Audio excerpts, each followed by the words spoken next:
They bet I couldn't make the Ice Queen smile. Nobody was ready. When she laughed, first she laughed before I said anything. 6 seconds in the doorway of the copy room, holding a mug that said "World's Okayest Employee," and Elise Mercer, the woman the entire 14th floor called the Ice Queen, looked up from the copier and laughed. Not the calibrated professional kind. Not a carefully maintained smile. A real one. The kind that arrives before a person has approved it, with her eyes going soft at the corners and her whole face doing something the 14th floor had decided was impossible. I stood in the doorway. I did not know what to do with any of this. The bet, at that precise moment, became the most irrelevant thing that had ever happened in my life. I should explain how we got here. I had been on the 14th floor for 3 weeks. 3 weeks is long enough to learn where the good coffee is, and which conference rooms have an echo that makes you sound more important than you are. But it is not long enough to have any real political footing. I was still in the stage of learning which hallways to use, and which conversations to enter, and which ones to exit gracefully. Which is to say, I was in exactly the stage where I was most susceptible to being handed a bet on a Thursday afternoon and accepting it, because I did not yet know which instincts to trust. Jameson had proposed it, which should have been my first warning. Jameson proposed things the way a person drops a match near something flammable, with cheerful detachment from what happens next. He had leaned back in his chair at 2:43 in the afternoon and said, "$20 says you can't make Mercer smile by end of day," and 3 people turned in their seats to see what I would do. I said yes. This is the part I am still working on. I want to be clear that I did not have a plan. People who accept bets to make specific humans smile by end of day and who have plans are a different category of person than me. I had a mug and a vague intention, and the specific bravado of someone who had been on a floor for 3 weeks and had not yet fully understood which things to be afraid of. That is the most charitable reading of what I did. I think it is also the accurate one. What they had told me about Elise Mercer in the weeks before this, that she was the youngest managing director in the firm's history and had held the position for 4 years, that she had 17 clients, all substantial, all relationships she had built herself from referral or cold approach, or the particular kind of trust that forms when someone does exactly what they said they would do for long enough that a client stops testing them. That she ran meetings in a way described variously as surgical, relentless, and once, in a whisper, as the professional equivalent of being audited. That she had ended a junior analyst's presentation in 7 minutes with a single question the analyst could not answer, and that the analyst had said, afterward and upon reflection, that the question had been completely fair. That she did not do small talk. That she did not do pleasantries. That she had been seen to smile exactly once in 4 years, at the retirement party for the head of operations, and that even that had generated enough conversation to sustain the floor for 2 weeks. The Ice Queen.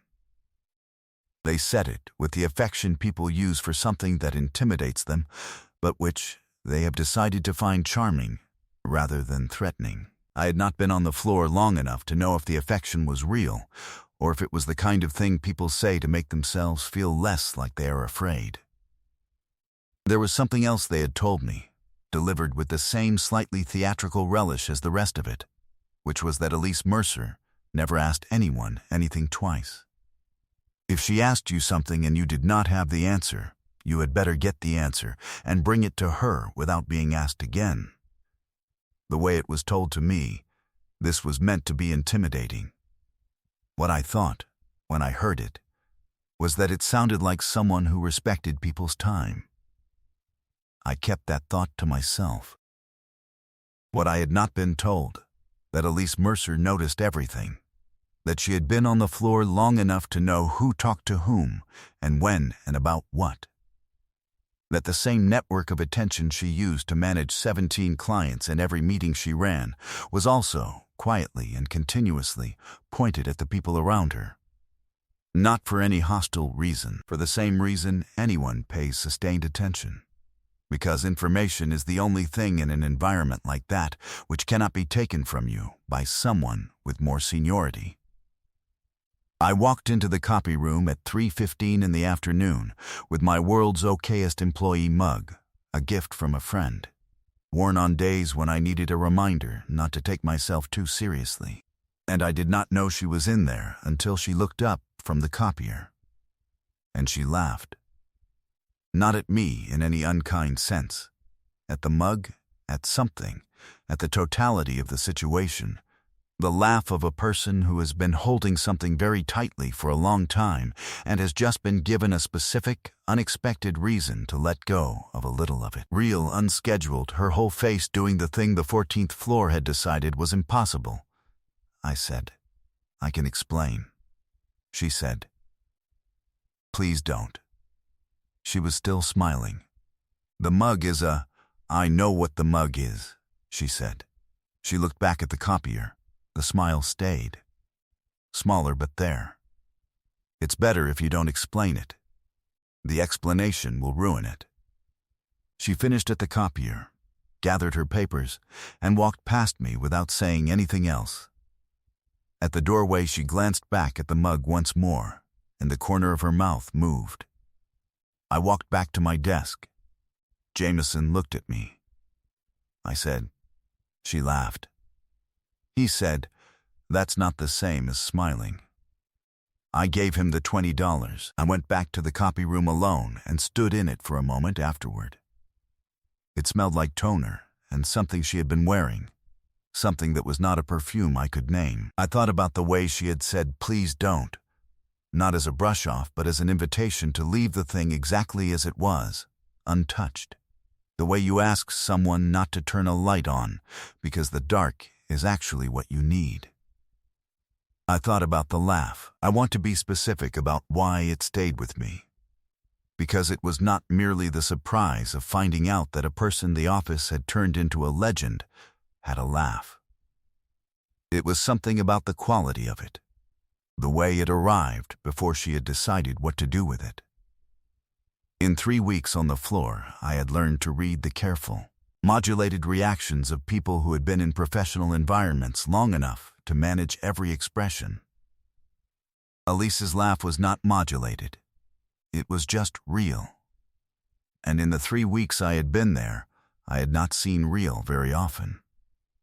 I also thought, standing in that room, about the structure of what had just happened. I had accepted a bet to produce a specific response from a specific person, and instead that person had produced the response herself, unprompted, before I had opened my mouth. The bet had been rendered irrelevant, not because it failed, but because it succeeded in a direction no one had accounted for. She had done the thing the bet was about, and she had done it first, and she had done it on her own terms. And none of that was what anyone had predicted. The 14th floor had decided it knew her. It had been looking at the surface of her and calling the surface the whole thing. She was not cold. She had made herself cold. Those are completely different things. The following Tuesday, she was in the small kitchen near the east stairwell when I went to refill the mug, which I had been carrying every day that week deliberately. Not as a strategy, just because on the Tuesday after the copy room, I had wanted to be holding something she might recognize. She looked at me. She looked at the mug.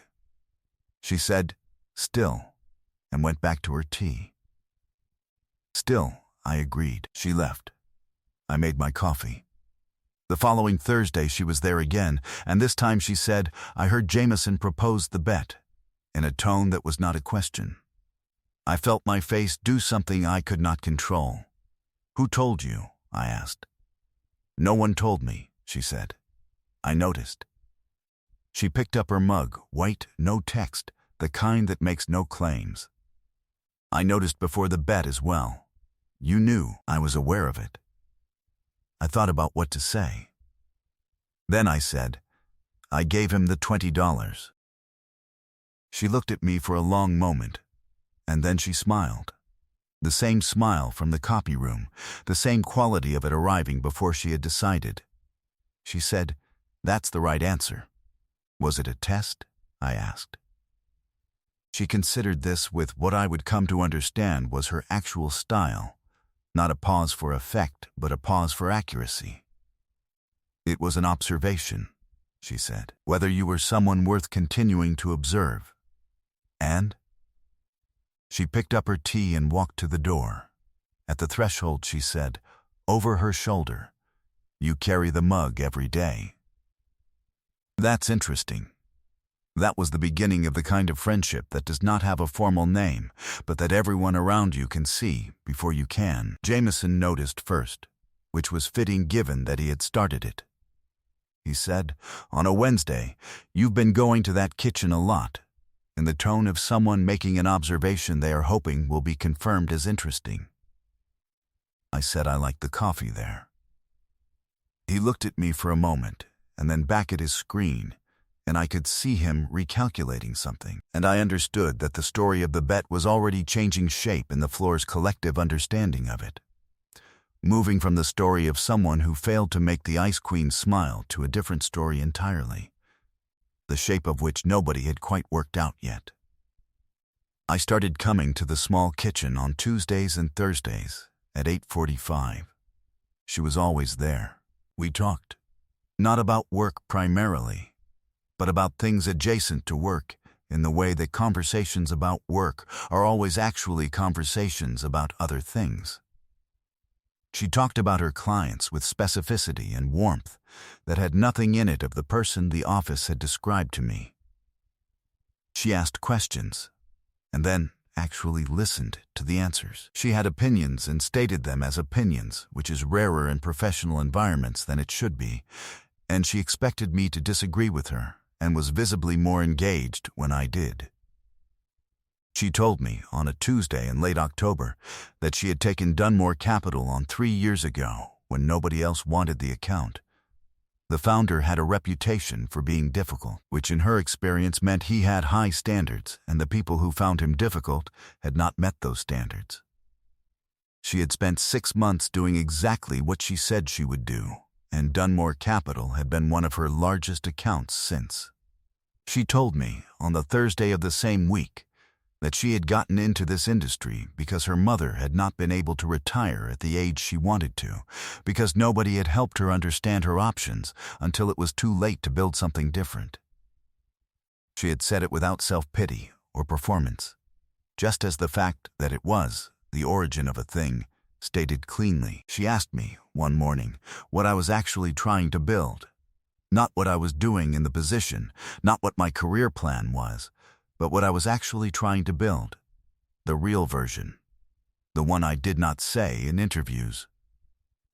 I told her. She listened.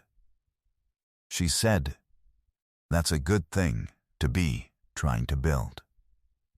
Keep that clear. The people who lose it are the ones who let the day-to-day vocabulary replace the actual answer." I thought about what she had said for 3 days. She was also careful, not cold, careful, the way someone who has been burned by a specific kind of fire learns to be deliberate around specific kinds of heat. She did not discuss the office politics directly. She did not mention certain people. But I noticed that her name was not on invitations to certain meetings, and that when I mentioned her name in a group context in reference to a client account, there was a brief silence I did not understand at the time. The story came in pieces, which is how true stories usually come. The first piece arrived on a Wednesday morning when I was walking past her office, and the door was open and she was on the phone, and she was saying, very evenly, "I understand. I just need to know when the decision was made, because that client has been on my book for 3 years, and I wasn't consulted." Her voice was completely flat, not emotional flatness. The flatness of someone who has learned to deliver a serious thing without the delivery becoming the distraction. I kept walking. But I kept the fragment. The second piece came when I mentioned, in passing, that I had looked up one of her client names in the internal system while preparing a background document, and it had come up assigned to a different team. She looked at me for a moment and said, "Yes," and changed the subject, and I filed the fact away without knowing what to do with it. The third piece, I noticed that when her name was mentioned in a certain meeting by a junior colleague, a senior colleague, someone who reported directly to Holt, changed the subject. It took less than 4 seconds. If you were not watching for something, you would not have seen it.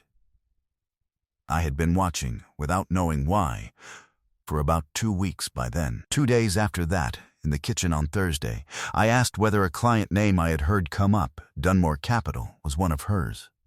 She looked at me over her mug. "Why do you ask?" "I heard it mentioned in the context of a realignment." She was quiet for a moment, with the quality of a decision being made. "It was mine," she said. "As of last Monday, it has been realigned." "To who?"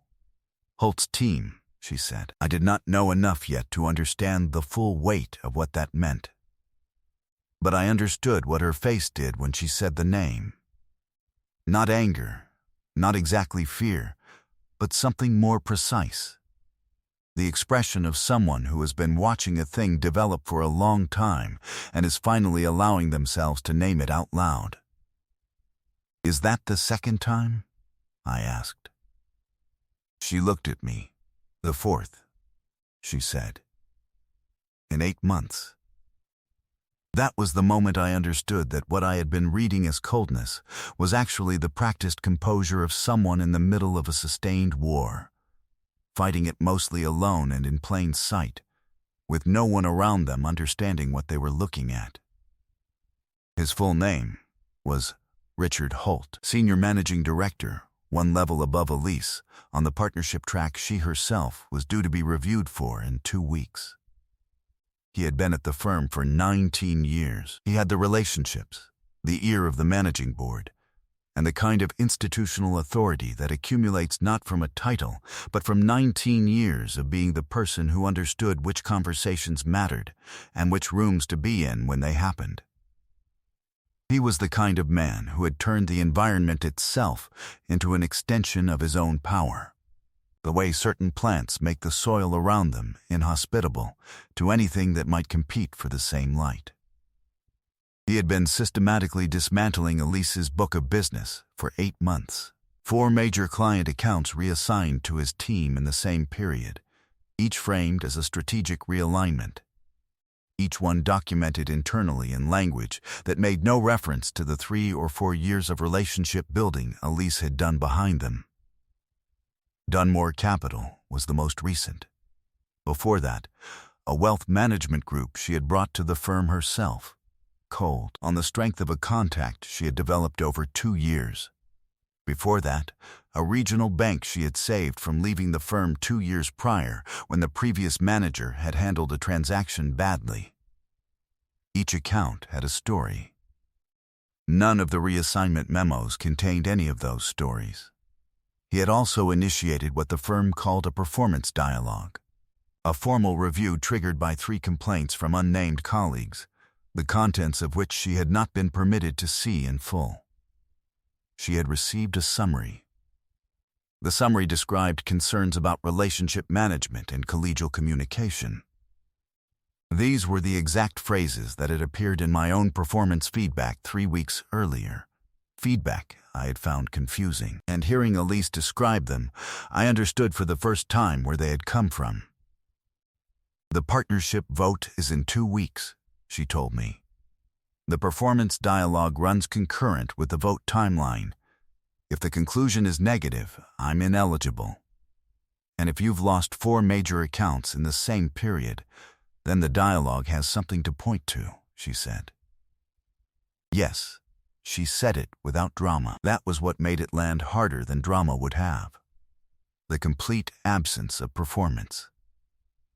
This was simply the situation. She had been watching it develop for 8 months, and she had been doing something while watching. "I've been documenting it," she said. "Every reassignment. The timeline, the correspondence, the pattern. She paused. 8 months of records, organized to show what they show. Does anyone at the board level know? I asked. Not yet, she said. I needed the pattern to be complete enough that it couldn't be dismissed as a difficult employee's complaint. I needed it to be undeniable. She looked at me steadily. 2 more weeks and the picture is complete. I bring it forward before the vote, or after, depending on which position is stronger. You've been managing all of this alone, I said. For 8 months. She looked at me without changing expression. Yes, while running 11 client accounts. 17, until recently, she said. I sat with that for a moment. The math of it, the amount of attention it required to do 2 jobs. The actual job. The one with the clients, and the meetings, and the deliverables. And the other job, the one she had been doing in parallel. The one that no one was paying her for, and that would not appear on any performance review. The fact that she had been doing both simultaneously, and that neither had suffered. How? I said. Because I had to, she said. It was not self-pity. It was not pride. It was just the fact, stated in the same register as all her other facts. There was no one else to do it. So I did it. I understood then that the clock was not her enemy. It was her instrument. She had been building the case to the precise point where it would be irrefutable rather than dismissible, and the 2-week window before the partnership vote was when she had planned to use it. What she had not planned for was Holt moving on his own timeline instead of hers.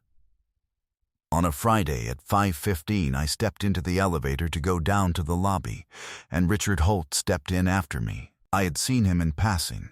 Senior managing directors with 19 years of institutional weight do not have many occasions to interact with analysts in their 3rd month. But I had never been alone with him.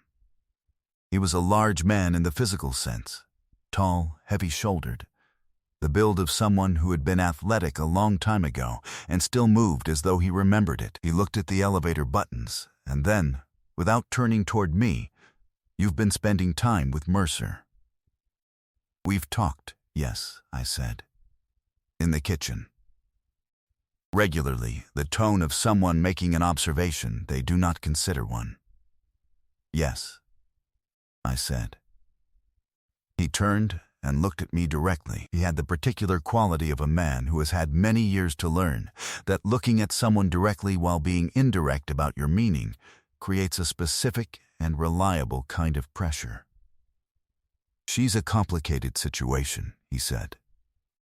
"Engaging, I'm sure. She is engaging. But I'd encourage you to think about what associations you're building at this stage of your career here, what they communicate about your judgment." He paused. "Early years matter. People remember the rooms you stood in." The elevator opened at the lobby. He stepped out. At the lobby door, he looked back and said, "Enjoy your weekend," with the warmth of someone who does not mean it, and was gone. I stood in the lobby for a long moment. I thought about the specific quality of his delivery.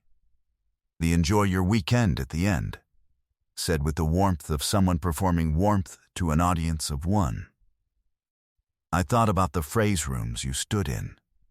I thought about the fact that he had known my name, had known I was 3 months in, had known to use the framing of early years and career building rather than a direct command, because a direct command could be repeated, and that framing could not. It could be described, but it would sound like overreaction. That was the entire design of it. I thought about Elise 8 months earlier, hearing the same delivery for the first time and understanding it for what it was, and then going back to her desk and opening a new document and beginning to write down what had been said and the date and the time. I went back upstairs. She was still at her desk. I knocked on the open door. She looked up and something in her expression changed, the specific change of someone who has been waiting for a particular sound and has just heard it. Holt was in the elevator, I said. Tell me, she said. I sat down and told her word for word what he had said.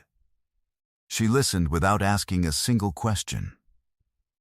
When I finished, she was quiet for a moment, and then she asked, "What did his tone sound like?"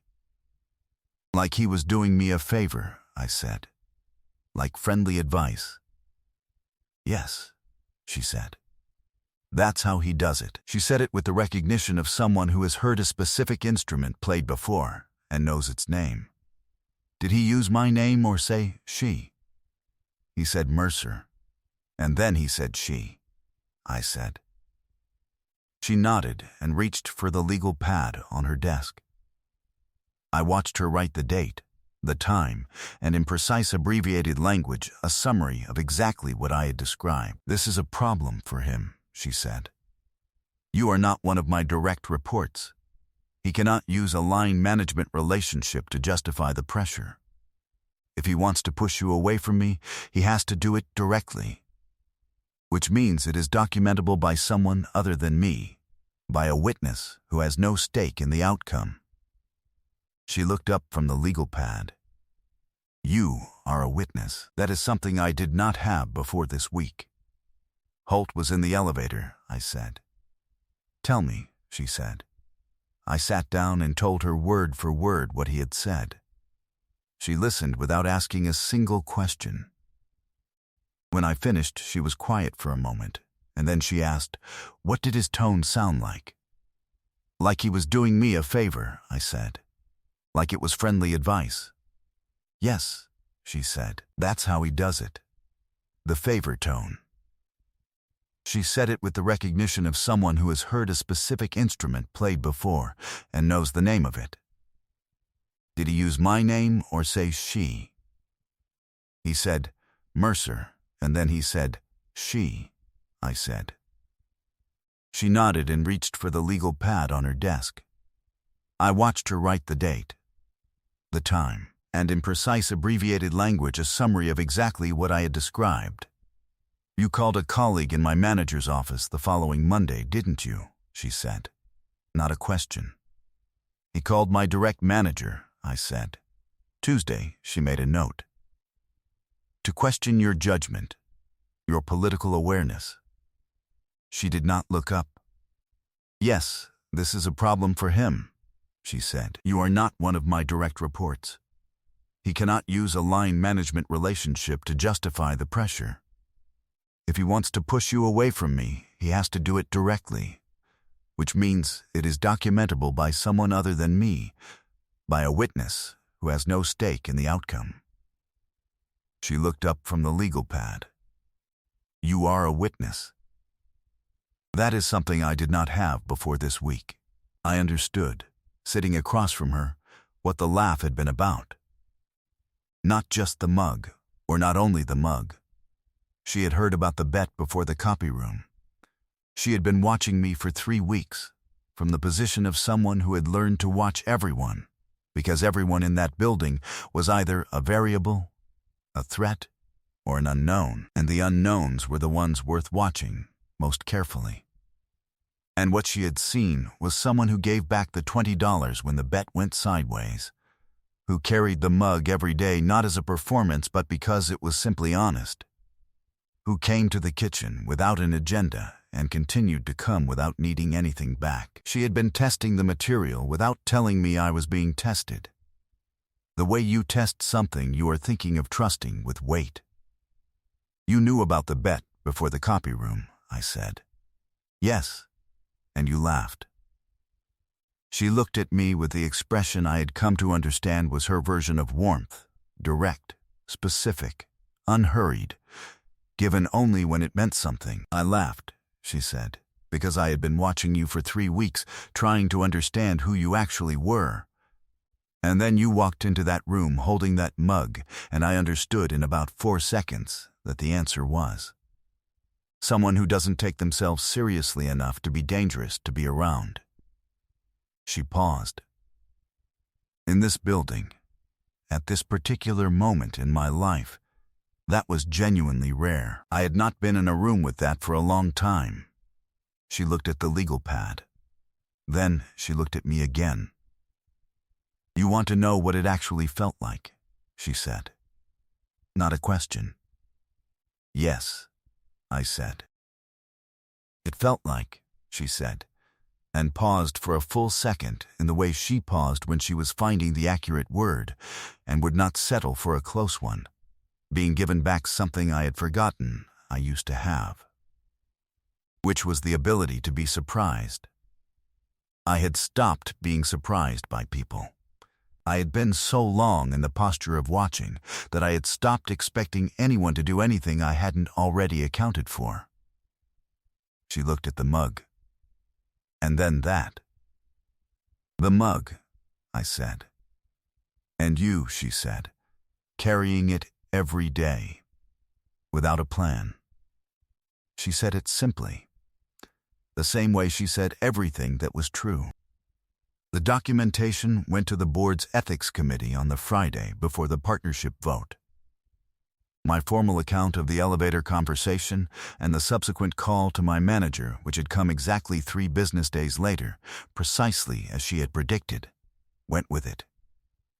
8 months of Elise's records, the 4 client reassignments with their timelines and correspondence, the performance dialogue and its inconsistencies, the pattern laid out in the chronological sequence she had been assembling since the first account had been moved without her knowledge. She had organized it.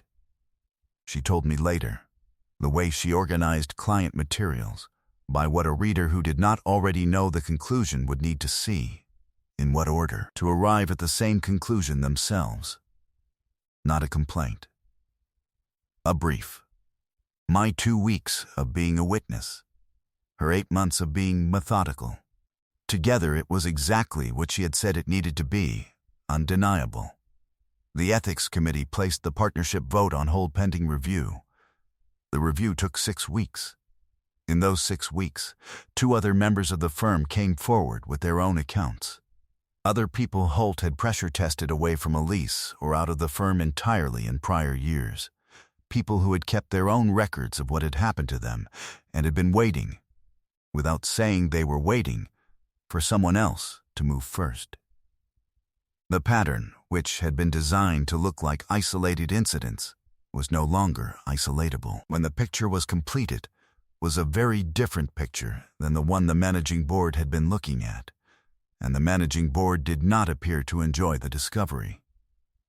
Richard Holt took an extended personal leave from which he did not return. The firm did not issue an announcement. The people who understood what had happened understood it. The others were not informed, which is standard practice in these matters, and which I had initially found unsatisfying, and which Elise, when I said so, said, "The outcome is what matters. The announcement is for people who need to feel like something happened. We know something happened." She was right. She usually was. The partnership vote was rescheduled. Elise was reviewed on 11 clients rather than 17. The 4 Holt had reassigned were not returned, which the ethics committee noted explicitly in their report, with language about material interference in the subject's client portfolio during the review period, and on the full 4-year record of a managing director who had, in the committee's language, sustained exceptional client performance under conditions of sustained institutional interference. The committee's language was precise, and it was damning, and it was exactly the language that had been earned by 8 months of documentation, and the patience to wait until the picture was complete. She made partner. She told me on a Thursday morning, in the small kitchen, at 8:45, she set down her mug and told me, and I said congratulations, and she said thank you, and then there was a small silence that had a particular quality. The kind of silence that forms when 2 people are thinking the same thing and neither of them needs to say what it is. "The mug," she said. "I know," I said. She looked at the mug in my hand. It was the same one, white enamel, the same small crack in the handle I had not noticed until the third week of carrying it. I had not replaced it. It had become the kind of object that you keep, not because you meant to, but because somewhere along the way it became the object that was present when something important was happening, and you stopped being able to separate the two. "Thank you for the mug," she said. "I didn't know it was going to matter," I said. "Neither did I," she said. "That's the thing about things that turn out to matter. You almost never know in advance." She picked up her tea and walked back to her office. At the door she paused, which she almost never did. She was not a person who paused for effect, and said, without turning, "You should carry it to the meeting next week." "Which meeting?" "The one where they announce the new partner," she said. "Rooms remember what objects were in them." She went in. I stood in the kitchen for a moment. Then I went to get ready for the day, holding the mug, thinking about what it means to be seen by someone who knows how to look. I have thought a lot about what the 14th floor got wrong about Elise Mercer. They got a great deal right. She is precise. She is relentless. She is the most rigorous thinker I have ever been in a room with. But the thing they read as cold was not cold. It was the deliberate posture of someone who had learned, through sustained experience, that warmth in certain rooms costs more than it earns, and who had decided the better move was to withhold it until she understood the room. Until she had done enough watching to know whether the room was worth it. The copy room had been worth it. She had looked at the mug and known, with the accuracy she brings to every assessment she makes, that it was. She laughed first because she had already done the math. Because 3 weeks of watching someone walk through a difficult environment carrying a very honest object had been enough to reach a conclusion. Because the bet had been decided before I accepted it. Not by $20, not by the copy room, but by the specific and patient attention of a woman who had been forced, by 8 months of professional warfare, to become very precise about what things actually were underneath what they looked like. Nobody on the 14th floor had been ready for that, including me. Including the 14 people who had decided they knew her from the surface of her, who had been reading her distance as indifference when it was actually the specific, practiced stillness of someone paying very close attention. The Ice Queen. They had called her. They had meant it almost affectionately, the way you name a thing that intimidates you to make it feel smaller. They had been looking at the wrong thing entirely. Have you ever met someone a whole room had decided was cold, and found out, the first time you were actually alone with them, that the cold was just the shape of something they had been protecting? And is there someone in your life you have been reading at face value? Someone whose distance you have been taking personally? Who you have never once asked, what is underneath it? Subscribe if this story stayed with you. Every week there is another one. And someone in the comments always ends up being the first to say the thing the rest of us needed permission to say.